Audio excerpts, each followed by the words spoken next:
aimer son prochain, c'est accepter qu'il n'a pas été créé à ton image, mais il a été créé à l'image de Dieu, et que toi aussi tu es créé à l'image de Dieu.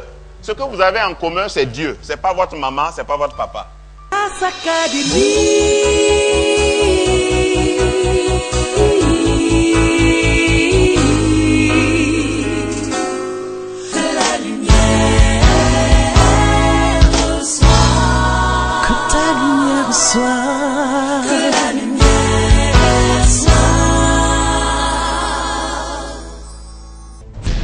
L'intention de Dieu depuis la création, en créant l'homme, en fait, n'était pas de créer une église. Jésus est venu pas pour fabriquer des chrétiens.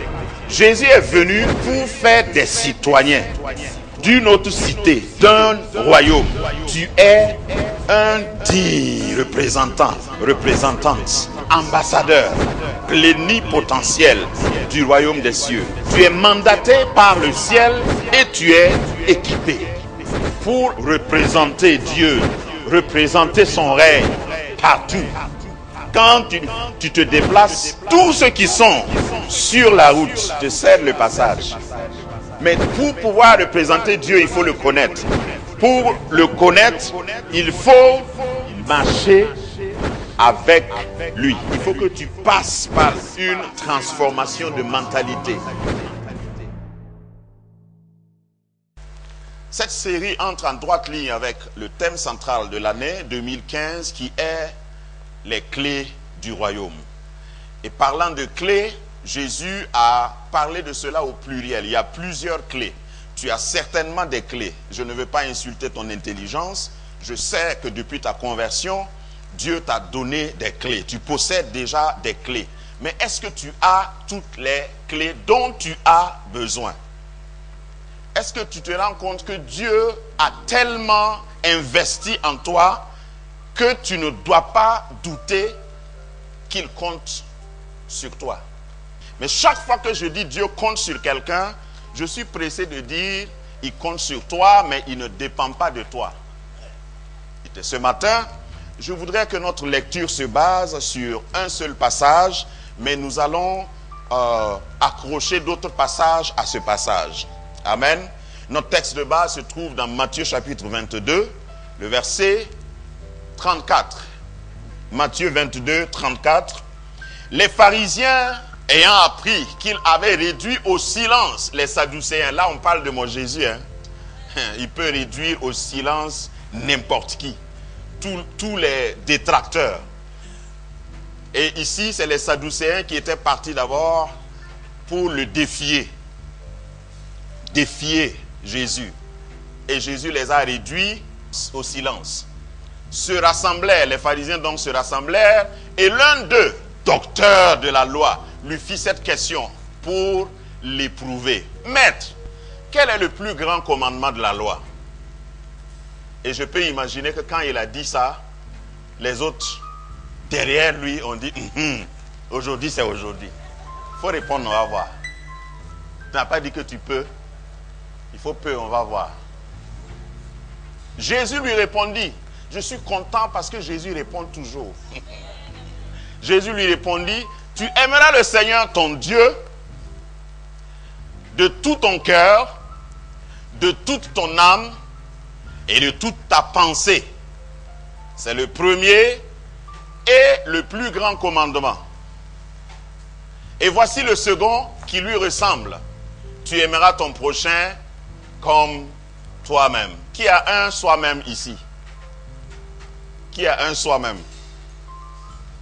C'est-à-dire, si tu es conscient que tu es là, c'est que tu as un soi-même. Ma responsabilité en Christ. Je voudrais dire simplement que à ce niveau, je voudrais schématiquement dire que nous avons une responsabilité bidimensionnelle. Parce que tout ce que nous avons lu résume notre responsabilité. Nous avons une responsabilité envers Dieu d'abord. C'est la première dimension. Tu aimeras le Seigneur ton Dieu de toute ta force, de toute ton âme. Tu aimeras de tout ton cœur. C'est-à-dire que tout ton être doit être orienté pour aimer Dieu. Cette première étape, je crois que beaucoup de chrétiens passent haut les mains. Enfin, j'allais dire beaucoup de religieux passent haut les mains. Il y en a qui aiment le Seigneur tellement que dans leur démarche même, ils montrent ça.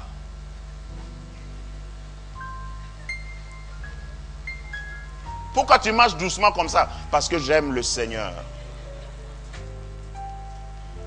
Et s'ils viennent à l'église, bon, ça c'est ailleurs. Maintenant, dans les milieux dits pentecôtistes, s'ils viennent à l'église, tu peux savoir qu'ils aiment le Seigneur par leur attitude.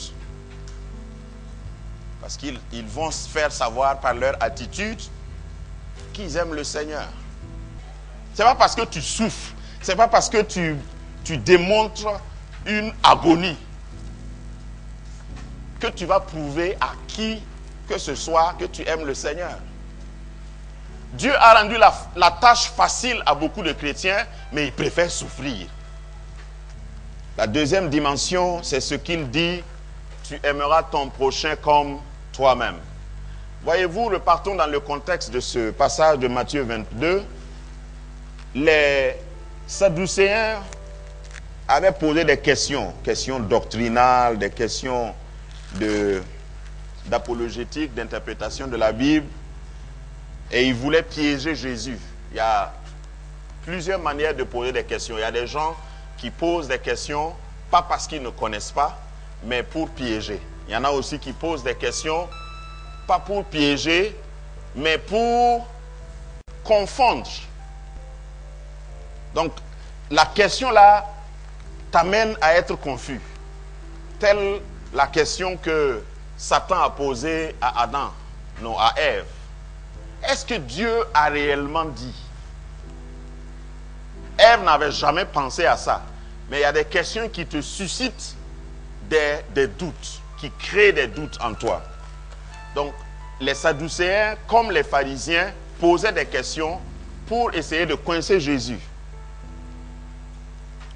Et Jésus répond à la question, mais il va plus loin, il dit, voici le second commandement, je t'ai donné le plus grand, mais voici l'autre qui ressemble au premier. Tu aimeras ton prochain comme toi-même. Au fait, les commandements de Dieu, la particularité des commandements de Dieu, c'est que Dieu a donné des commandements que chaque homme peut respecter. Donc arrête de dire suivre Dieu, c'est trop difficile. Ce qu'il a dit là, c'est formaté à ta taille. Aime ton prochain comme toi-même. Bon, je sais qu'il y a des hommes, il y a des personnes un peu spéciales qui ne s'aiment pas. Oh oui. Je sais que ça existe sur la terre. Parce que quand tu vois certaines personnes, tu te demandes s'ils s'aiment. Si elles s'aiment. J'ai vu un monsieur, il n'y a pas longtemps, je ne vous dirai pas où, mais il me faisait pitié. Parce qu'il avait des piercings partout, il a percé ici, il a percé en haut. Un garçon, hein, il a percé sur ses yeux, il a percé en bas ici, dans sa barbe, il a percé un peu partout. Et quand il parlait, sa langue aussi était percée. Si ce monsieur-là venait devant moi et dit, moi je veux t'aimer comme je m'aime, je vais dire non, merci beaucoup, ça va. Mais en général, les hommes s'aiment.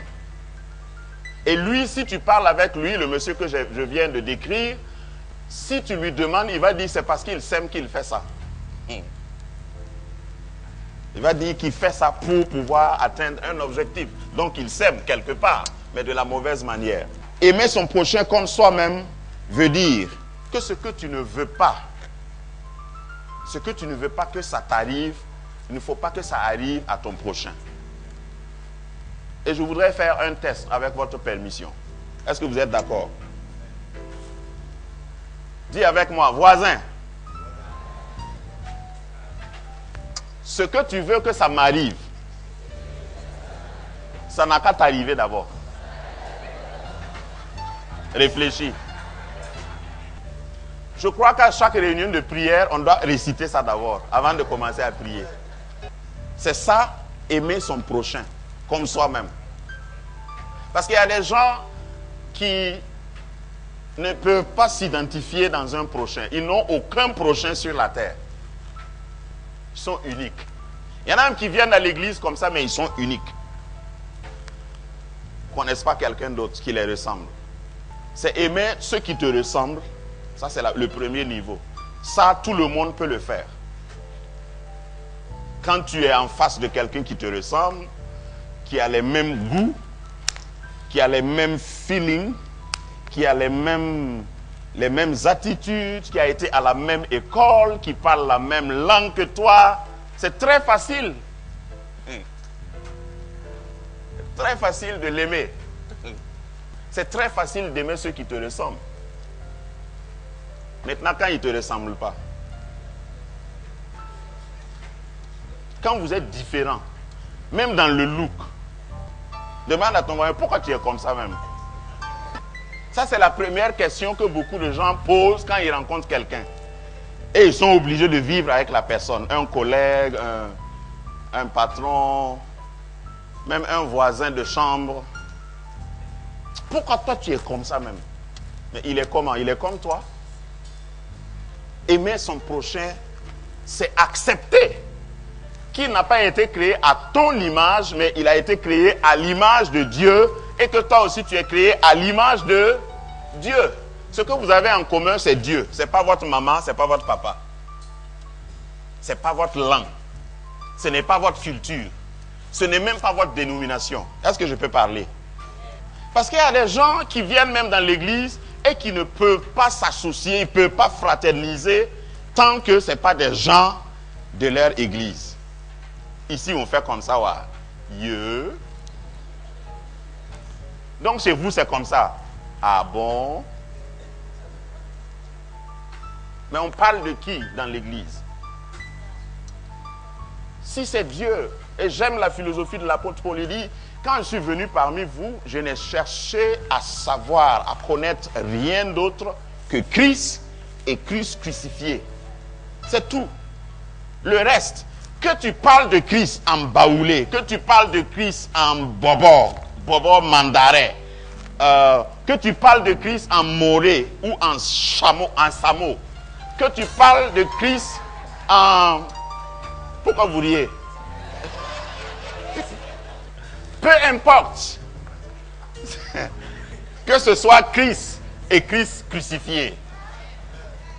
Si tu attends que je te ressemble avant de m'aimer, tu vas attendre longtemps. Parce que regarde, à mon âge là, je ne suis pas prêt à changer. Wallahi. Grâce Académie, une vision, une plateforme, un cadre d'expression et d'épanouissement pour tout l'homme. Une ambassade du royaume de Dieu, un peuple d'adorateurs, un centre multiracial, une église sans cloison avec pour seule passion vivre la réalité de l'évangile de Jésus-Christ. Grâce Académie, une voix prophétique et une vision pour sa génération. Situé à Ouaga 2000, à 700 mètres de l'ambassade des États-Unis, côté Est. Grâce Académie.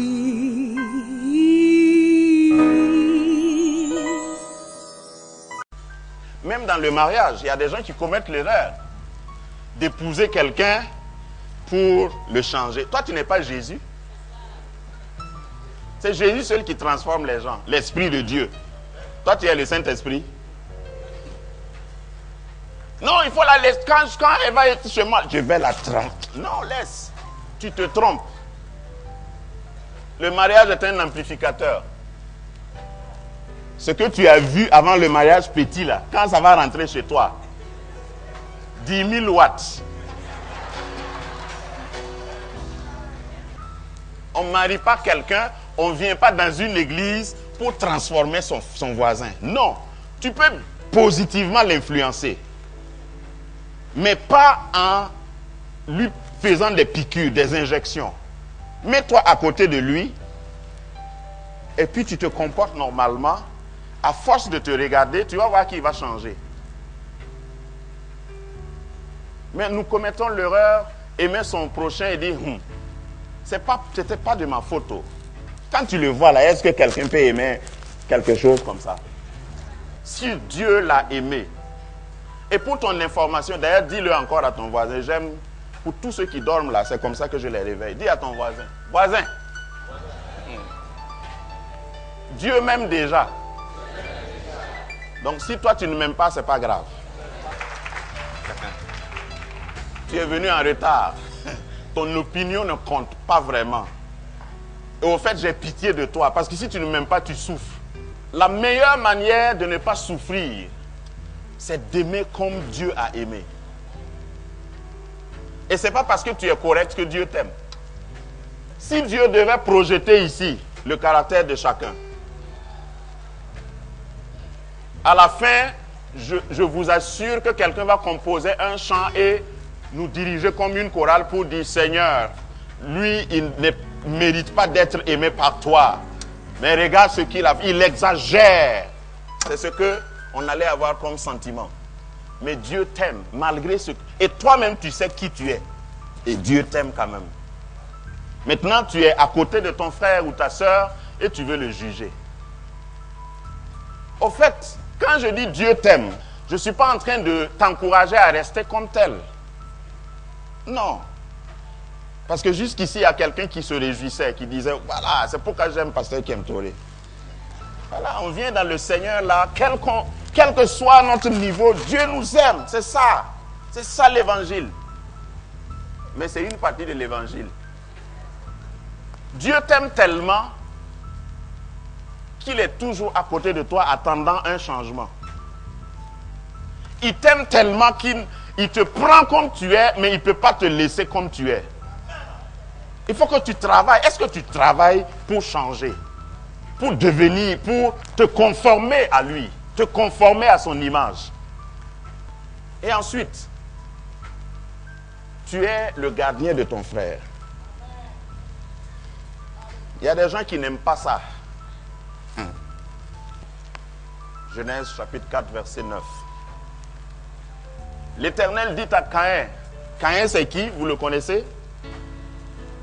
Le fils aîné de monsieur et madame Adam. Dieu vient lui dire, parce que c'est Dieu qui est le propriétaire de toute vie. Où est ton frère Abel? Et cette question, je vois, j'entends le retentissement, l'écho de cette question, même dans des églises. Où est ton frère? Dieu pose cette question à tout meurtrier. Où est ton frère? Peut-être que la question mieux formulée dans certains cas, c'est où est ton bébé? Je ne vais pas aller dans les détails. Parce que Dieu s'intéresse à ton frère autant qu'il s'intéresse à toi.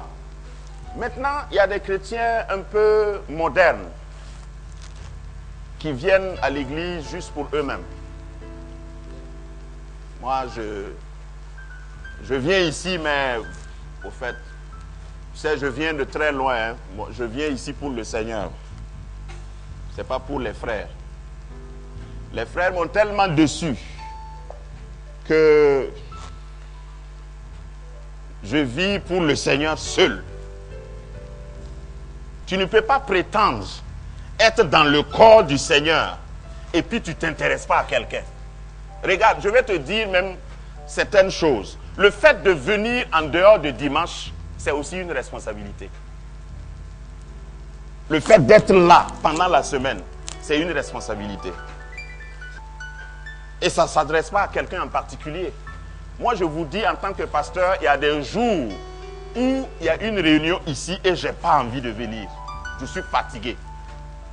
Il y a même eu des dimanches, si j'avais le choix, je devais dormir. Et ne me regarde pas comme ça. Toi aussi, tu es passé par là. Mais pourquoi je viens? C'est une responsabilité. Non seulement je viens pour moi-même, et si ça se limitait à moi-même, vous savez que Dieu est partout. Je peux faire mon culte dans ma chambre, oui ou non? Mais pourquoi je viens? Responsabilité. Il y a quelqu'un ici qui dépend de moi. Et c'est pourquoi je fais tout pour être là. Responsabilité. Dis avec moi, responsabilité. Parce que si chacun devait suivre le Seigneur pour soi-même, on n'allait même pas se connaître. Dieu est omniprésent. Je viens parce que j'ai une responsabilité. Il y a des gens qui fuient leur responsabilité. Qui as-tu influencé en 2014? Toute l'année. Ce n'est pas en termes d'évangéliser même. Ceux qui sont dans la maison, déjà. Tu as inspiré qui? Tu as donné envie à qui de servir Dieu? Je veux qu'en venant à l'église, quelqu'un ait envie de venir à l'église. Il ne faut pas venir à l'église en traînant les pieds. Bon, on dit que c'est dimanche. Alors ta responsabilité que je veux réveiller ce matin, c'est d'inspirer quelqu'un à faire le bien. Et si quelqu'un venait pour t'inspirer à faire le mal, il faut l'inspirer à faire le bien. Si quelqu'un vient à côté de toi et commence à mal parler, il faut bien parler. Parce qu'il y a des gens qui ne savent rien dire de bon, par exemple, de leur église. Puisque je parle de communion fraternelle. Oh, moi je vais là-bas, mais tu sais, le Seigneur... Moi je suis un chrétien mûr. Et ce qu'ils appellent chrétien mûr, ce n'est pas aller à l'église en dehors de dimanche. Pour pouvoir... ouais, mais tu sais, chorale là, nous on a fait ça. On a, quand moi j'étais... Chorale, demande-nous. Moi j'ai fait 20 ans dans la chorale. Tu me vois comme ça là. Mais il n'y a rien dedans. Groupe musical, non, j'étais le pianiste. Moi j'étais le pianiste. Si tu veux, il faut aller, va à Wolkoto, demande à l'église centrale là-bas. C'est nous qui avons commencé le groupe musical là-bas. Non, en notre temps là, si on chante, non, l'esprit descend. Mais tu fais quoi maintenant? Est-ce que tout ce que tu fais là, c'est pour inspirer quelqu'un, amener quelqu'un à faire comme toi, à réussir comme toi? Parce que si tu n'atteins pas ce niveau, tu n'as pas encore atteint le succès. Tu ne peux pas parler de succès si quelqu'un ne décide pas de faire ce que toi tu fais. Dans ton ministère, tu dois enfanter des gens comme toi. Tu dois être capable d'accoucher des gens comme toi, même si c'est une seule personne. Si je te disais de fermer les yeux, et je termine par là. Et si Dieu devait produire ou te reproduire, c'est-à-dire si Dieu devait te donner un enfant, et Dieu dit, est-ce que je peux le faire exactement comme toi? Qu'est-ce que tu vas dire? Tu vas dire oui, ou bien tu vas dire, bon, attends Seigneur, Voilà ta responsabilité. Là où nous sommes arrivés, puisque nous parlons de succès, moi je veux réussir. Franchement, je veux réussir. À quoi bon? Si ta vie, toute ta vie, consiste à se lever le matin, prendre petit déjeuner, courir, aller au boulot, revenir le soir manger, regarder la télé, aller au lit, se lever le matin, aller au boulot, revenir le soir manger, aller au lit, se réveiller le matin. Le rythme de la vie de certains, c'est ça seulement. Et la personne au monde qui les connaît le plus, c'est leur engin ou leur véhicule et puis la télévision. Ils n'ont influencé personne. La personne qu'ils ont influencée, s'ils ont une moto, c'est la marque qu'ils ont laissée sur leur selle. Et la marque qu'ils ont laissée sur leur lit. C'est qui tu as marqué dans ta vie. Même ton patron te craint. Donc je ne parle même pas de lui. Tu parles là-bas tous les jours, mais lui-même te craint. Quand tu arrives comme ça, il range ses tiroirs. Qui est-ce que tu as influencé et dans quel sens? Nous allons nous tenir debout. Le jour de la Pentecôte, lorsque ton esprit est descendu, il s'est reparti et il s'est posé sur chaque tête. Seigneur, que ton esprit se pose sur chaque tête, sur chaque cœur. Que tu étudies la vie de chaque personne individuellement. Et que ce message soit personnalisé. Que ce message porte comme nom de destinataire chaque personne venue ici ce matin. Seigneur, que ce message fasse son effet. Ce que tu veux, c'est nous rendre meilleurs. Ce n'est pas nous condamner. Et en sortant d'ici, donne à quelqu'un le vouloir et le faire. Le désir de devenir meilleur. De se remettre en cause. De changer ce qui doit être changé. C'est pour ça que nous sommes venus en ta présence. Merci Saint-Esprit, notre paraclète, notre gouverneur, notre guide, notre conseiller. Sois avec chacun de nous pendant tous les jours de cette semaine qui commence. Je déclare cette semaine bénie. Je déclare chaque combat gagné en ton nom. Je déclare tous les jours de cette semaine gagnés au nom puissant de Jésus. Amen. Que Dieu vous bénisse.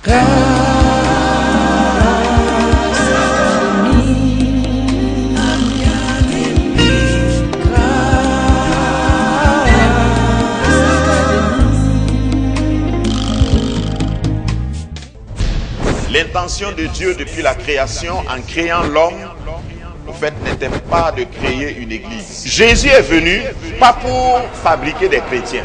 Jésus est venu pour faire des citoyens d'une autre cité, d'un royaume. Tu es un digne représentant, représentante, ambassadeur, plénipotentiel du royaume des cieux. Tu es mandaté par le ciel et tu es équipé pour représenter Dieu, représenter son règne partout. Quand tu te déplaces, tous ceux qui sont sur la route te cèdent le passage. Mais pour pouvoir représenter Dieu, il faut le connaître. Pour le connaître, il faut marcher avec lui. Il faut que tu passes par une transformation de mentalité.